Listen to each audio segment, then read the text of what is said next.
Welcome to You Talk, We Listen. It's sponsored by the OtisWho Network.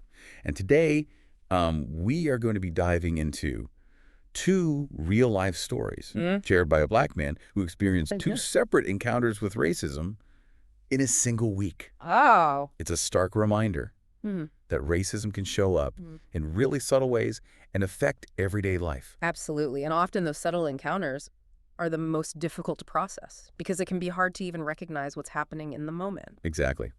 The first story takes place in a parking lot. A man is parked on a side street when a woman approaches and tells him he's blocking her cracking strip.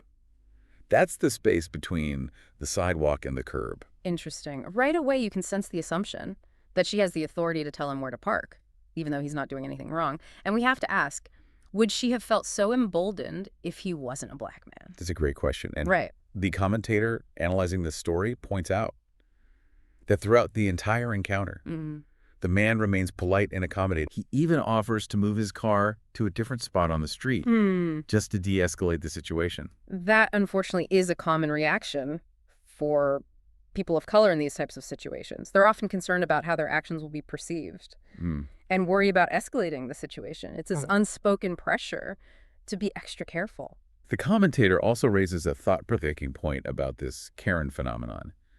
I have to admit, I was a little surprised at first. I'm listening. What's their take?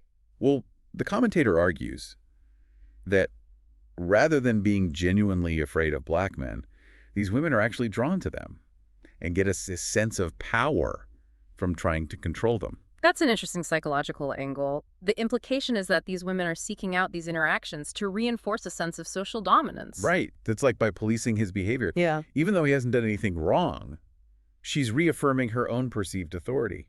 And this taps into those deep-rooted societal stereotypes about black men being threatening. It suggests that for some people, that stereotype actually fuels a desire to confront and control them. Okay, so that was the first encounter. Now get ready for the second one. It takes place just a few days later at a DoubleTree hotel. Let's hear it. What happened? So this man, his wife, and their 9-month-old twins are at home. Oh, wow. When a massive storm hits and knocks out the power. They decide to book a room at a nearby DoubleTree just to get through the night. Makes perfect sense. Who wants to be stuck at home with twin infants during a power outage? Right. So the next day, the power is still out at their house. So he calls the hotel to rebook the room for another night. Okay. He speaks directly with a woman at the front desk who confirms that he can just recheck in upon arrival and the rate will be $139. Sounds straightforward. Did something go wrong when they arrived to recheck in? You guessed it.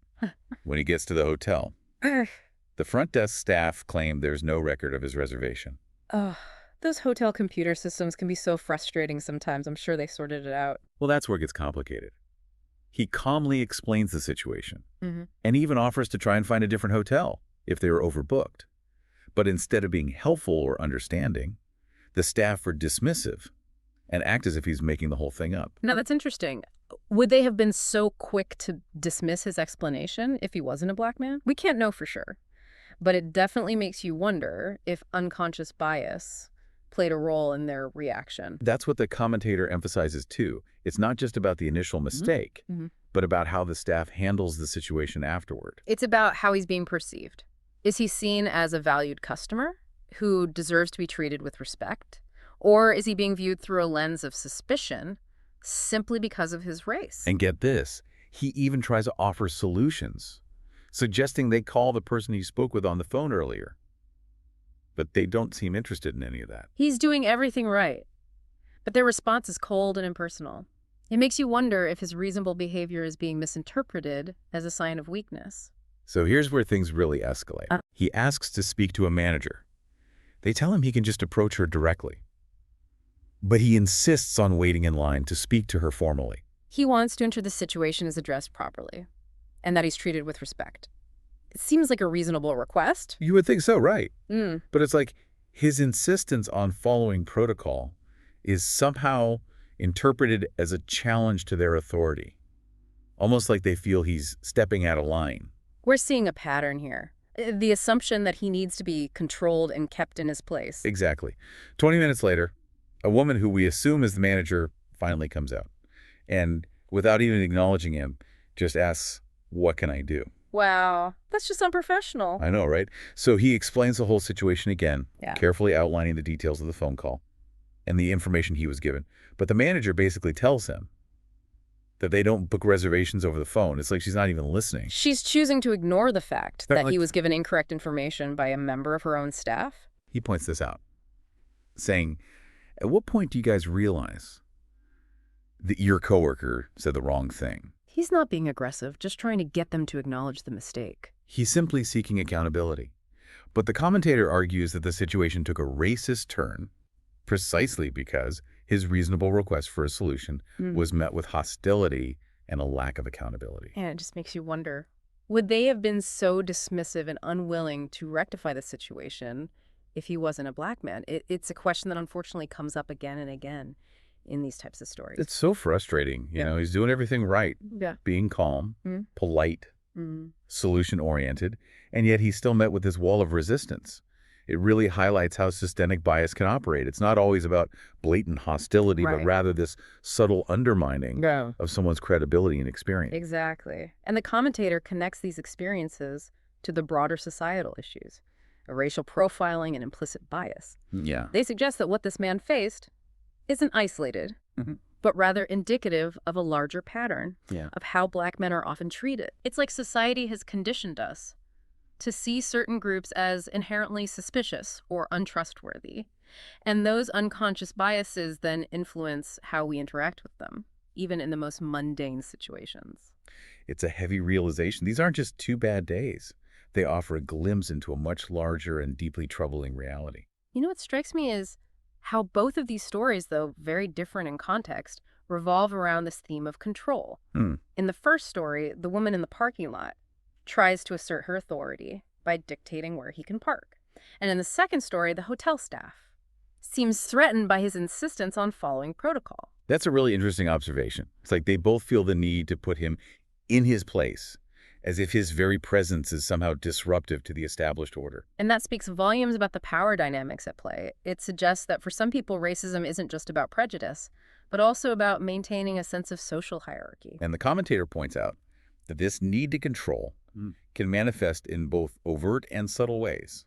It can be as blatant as calling the police on someone for no reason, or as insidious as dismissing their concerns, ignoring their perspective, or questioning their credibility. Right, and it's important to remember that these seemingly small acts of discrimination can have a cumulative effect on individuals. Imagine constantly having to navigate these microaggressions and biased assumptions, always being on guard, always having to prove yourself. It takes a toll. Absolutely. It can erode your sense of self-worth, make you feel like you don't belong, and create this constant underlying anxiety about how you're being perceived. And that brings us back to the core message of these stories. They're not just about individual incidents of racism. They're about the need for greater awareness, empathy, and a fundamental shift in how we perceive and interact with each other. I think that's a great point to pause on.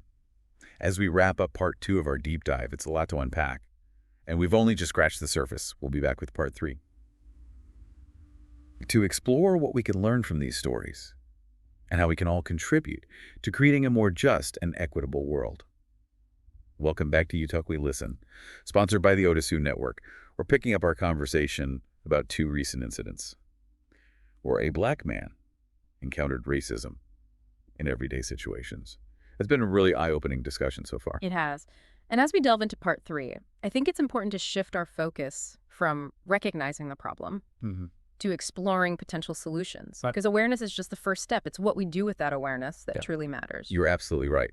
We talk a lot about implicit bias, but how do we actually combat it? It feels so ingrained, so subtle. Well, one of the most effective ways to address implicit bias is through conscious effort and education. We need to actively challenge those automatic assumptions that our brains make, particularly when it comes to race and ethnicity. So you're saying we need to be more mindful of our own thoughts and reactions. Precisely. We need to ask ourselves, where are these assumptions coming from? Are they based on facts or stereotypes? Am I treating this person fairly and respectfully? It's about taking a step back and questioning our own perceptions. Exactly. And it's also about being willing to learn from others, listening to the experiences of people of color, understanding their perspectives, and acknowledging the systemic barriers they face. You know, something that really resonated with me from these stories was how the man, despite being treated unfairly, continued to engage calmly and respectfully. It made me think about the emotional burden that people of color often carry, having to constantly navigate these situations and consider the potential consequences of their actions. That's a crucial point. It's not the responsibility of people of color to educate us Right. or to always be the bigger person. Right. It's on each of us to do our own work, to unlearn those harmful biases, and to create spaces where everyone feels safe and respected. And it's not just about individual change. We need to push for systemic change as well, right? Absolutely. We need to advocate for policies that promote equity and justice, hold institutions accountable for discriminatory practices, and create a culture where diversity and inclusion are truly valued. It feels like a daunting task. But I keep coming back to this one question. What if those situations had unfolded differently? What if the woman in the parking lot had simply minded her own business?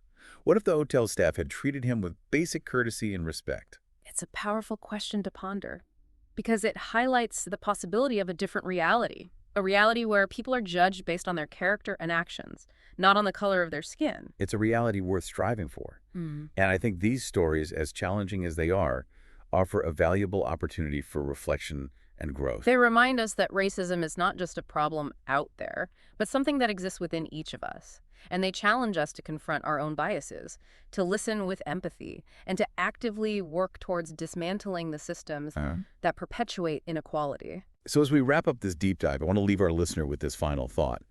Think about the spaces you occupy, your workplace, your community, your social circles. How can you contribute to creating a more inclusive and equitable environment? What steps can you take, both big and small, to challenge prejudice and promote understanding? Remember, change starts with each of us, by being mindful, by educating ourselves, by speaking up against injustice, and by supporting initiatives that promote equality. We can collectively create a world where everyone has the opportunity to thrive. Thank you for joining us for this important conversation on You Talk, We Listen, brought to you by the OtisWho Network. Until next time, keep listening, keep learning, and keep pushing for a better future.